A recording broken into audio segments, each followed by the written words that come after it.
Bismillahirrahmanirrahim. Assalamualaikum warahmatullahi wabarakatuh. Pada kesempatan kali ini kita akan membahas tentang panduan teknis fitur pengelolaan kinerja guru untuk pengguna sebagai guru.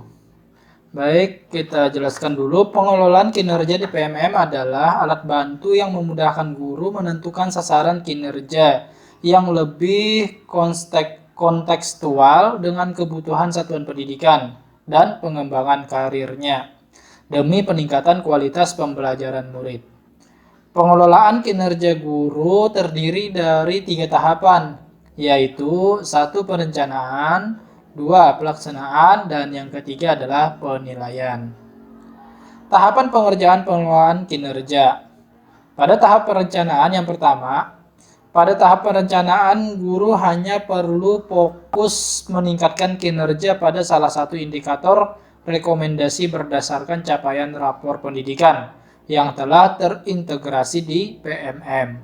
Kemudian yang kedua yaitu pelaksanaan. Nah, di tahap pelaksanaan, kepala sekolah akan melakukan observasi kelas dan melakukan penilaian berdasarkan rubrik yang telah disediakan di PMM. Kemudian yang ketiga yaitu penilaian. Pada tahap penilaian, kepala sekolah dapat melihat rangkuman pencapaian guru untuk predikat kinerja yang terintegrasi dengan sistem e-kinerja BKN. Nah, sasaran pengguna pengelolaan kinerja yaitu adalah guru ASN. Jadi, mulai bulan Januari 2024, guru ASN hanya perlu mengisi perencanaan kinerja melalui PMM yang telah terintegrasi dengan e-kinerja BKN. Sedangkan guru non-ASN itu dianjurkan. Guru non-ASN itu dianjurkan untuk turut melakukan pengelolaan kinerja melalui PMM. Kemudian kepala sekolah itu adalah sebagai atasan. Nah, kepala sekolah berperan sebagai asesor dan coach bagi guru. Dalam pengelolaan kinerja, kepala sekolah adalah aktor yang menyetujui dokumen SKP dan melakukan observasi. Kepala sekolah sebagai pegawai, itu kepala sekolah juga mengisi SKP dan melakukan tahapan pengelolaan kinerja melalui PMM mulai 15 Januari 2024.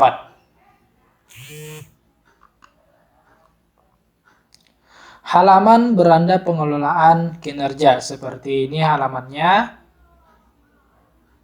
Baik, kita masuk kepada yang pertama yaitu perencanaan kinerja. Nah, pada poin 1A, perencanaan rencana kinerja. Ini tahapan yang pertama.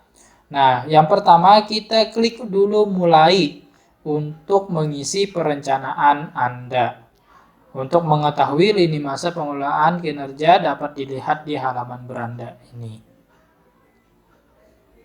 Kemudian, tahapan berikutnya, Anda akan melihat data diri seperti nama, NIP, status kepegawaian, pangkat dan golongan, jenjang jabatan, dan nama satuan pendidikan. Pastikan data diri Anda sudah sesuai. Jika sudah, klik data sudah sesuai. Sebagai catatan, mohon melakukan pembaharuan data di Dapodik apabila tidak sesuai. Jadi, edit data hanya dapat dilakukan sekali saja. Namun bila terdapat ketidaksesuaian di hari berikutnya, dapat diperbaiki di Dapodiknya. Kemudian, tahap berikutnya yaitu klik ya, lanjut untuk memulai perencanaan kinerja Anda. Selanjutnya di perencanaan kinerja, nah pada tahapan perencanaan, Anda sebagai guru dapat merencanakan kinerja Anda dengan memfokuskan dari satu indikator yang direkomendasikan berdasarkan capaian dari rapor pendidikan satuan pendidikan Anda. Apabila tidak ada hasil capaian rapor pendidikan, Anda dapat berdiskusi atau direkomendasikan oleh kepala sekolah.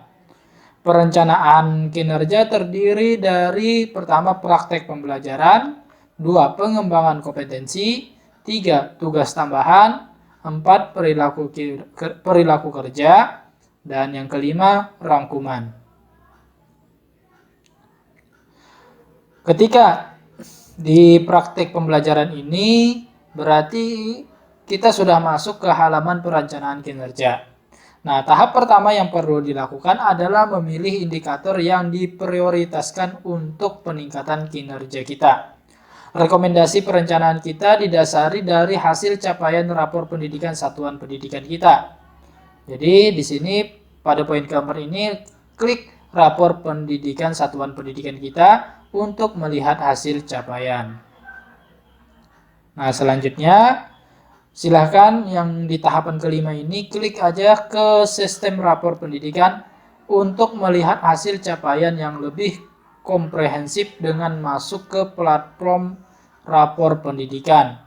Sedangkan yang keenam ini, klik ini untuk melanjutkan pengisian perencanaan kinerja. Klik saya mengerti.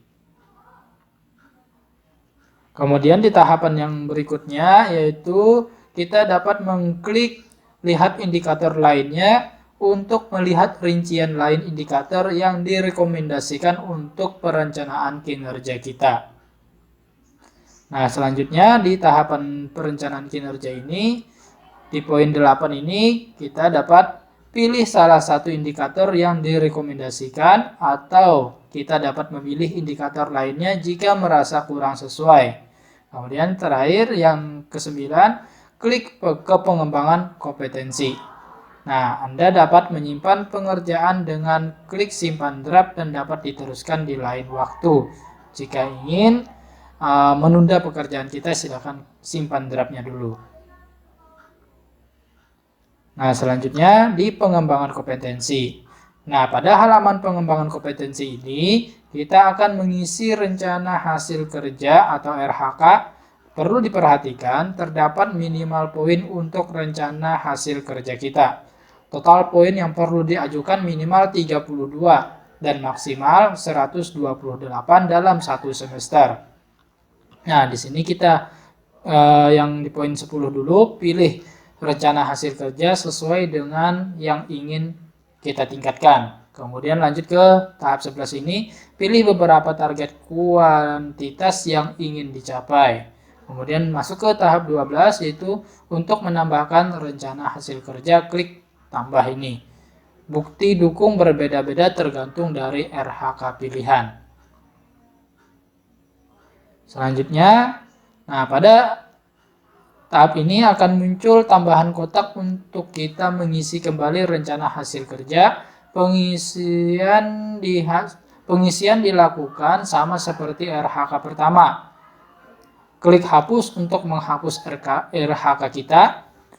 Penambahan RHK dapat dilakukan beberapa kali sesuai dengan kebutuhan kita. Nah, di yang poin 14 ini, apabila pengisian sudah sesuai, klik ke tugas tambahan untuk ke langkah selanjutnya. Nah, ini ada tugas tambahan. Di bagian tugas tambahan ini, kita juga dapat mengisi tugas tambahan. Di poin 15, caranya pilih rencana hasil kerja untuk tugas tambahan kita. Dan di sini klik ke perilaku kerja untuk pengisian perilaku kerja. Di bagian perilaku kerja, perilaku kerja ini adalah tindakan guru yang dapat dinilai untuk peningkatan kualitas pembelajaran. Pada laman perilaku kerja, kita dapat memilih indikator yang akan diobservasi oleh kepala sekolah. Ada 7 aspek yang dapat diobservasi. Ini pilih indikator perilaku, kemudian di poin 18 ini klik ke rangkuman apabila sudah diisi semua. Pada halaman rangkuman, kita dapat melihat seluruh hasil pengisian perencanaan kinerja kita. Mohon untuk memastikan pengisian sudah sesuai dan benar. Klik lanjut ajukan untuk mengajukan perencanaan kita ke kepala sekolah. Kemudian perencanaan kinerja kita tadi sudah diajukan ke kepala sekolah. Mohon untuk memeriksa laman beranda secara berkala untuk melihat status perencanaan kinerja kita dengan klik cek perencanaan kinerja.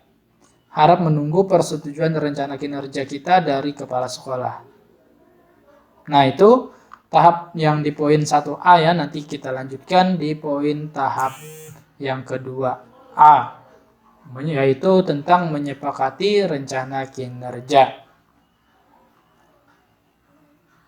Demikian, terima kasih. Wassalamualaikum warahmatullahi wabarakatuh.